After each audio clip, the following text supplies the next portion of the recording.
પવન વેલ્ડિંગમાં આવ્યા છે દાદા ભાઈ, બોલો. જો ભાઈ, હું તો અહીંયા કેટલો ટાઈમથી અહીંયા કામ કરાવવા આવું છું, ગાડીનું કામ કે વેલ્ડિંગનું કામ. આ પવનભાઈ વેલ્ડિંગમાં જ આવું છું અને શ્યામાભાઈને જ આવું છું. કેમ કે આ શ્યામાભાઈ છે, કામ તમારું સારું કરી દેશે અને વ્યાજબીસર ભાવે કરી દેશે. અને તમારે જ્યારે પણ આવશો ત્યારે તમારું કામ અટકવા નહીં દે. 5 ગ્રાહક ઊભા હશે તો તમારું કામ પહેલું કરી દેશે અને કોઈ વાતનું તમારે ઓછું અધુરાશ નહીં રહે અને કામ તમારું સારું કરી દેશે.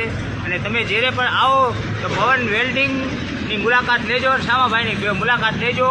કાંઈ વેલ્ડિંગનું કામ હોય, ટ્યુબ ટાઈનું કામ હોય, પંચરનું કામ હોય, કાંઈ પણ કામ, ખાટલા તૂટી ગયા હોય, કોઈ પણ કામ એટલી વ્યાજબીસર ભાવે કરી દેશે કે તમે રાજી થઈ જશો. અને આનો એડ્રેસ છે આશાબા પીર, માઝલી આશાબા પીરની સામે બરફ કારખાનાની બાજુમાં જ છે અહીંયાનું દુકાન. જે છે એ દુકાન નનકી છે પણ અહીંયાનું કામ મોટું છે. જ્યારે આવો ત્યારે આ ભાઈની મુલાકાત લેજો અને અહીંયાના ઘરે કામ કરાવવા આવજો. તમારે એડ્રેસ હજી એકવાર કહી દઉં, શ્યામાભાઈ વેલ્ડિંગ, પવન વેલ્ડિંગ અને બરફ કારખાનાની બાજુમાં જવાનભાઈ વેલ્ડિંગવાળા ઠાકોર સાહેબ જે કામ કરાવશો તમારું કામ સારું કરી દેશે. તમારે રાપરની અંદરમાં સર્વિસ સારું મળશે. તમારી રાપરની અંદરમાં તમારે કાંઈ પણ કામ અટકવા નહીં દે.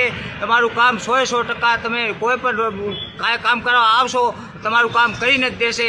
તમારે ઉદાસ પાછો નહીં મેલે, રાજી થઈને કામ કરી દેશે, વ્યાજબીસર કામ ભાવે કરી દેશે. જ્યારે આવો ત્યારે બાજુમાં બરફનું કારખાનું છે, શ્યામાભાઈની વેલ્ડિંગની દુકાન છે. એટલે જ્યારે આવો ત્યારે અહીંયા આવજો. દાદા અમારા ખાસ મિત્ર છે.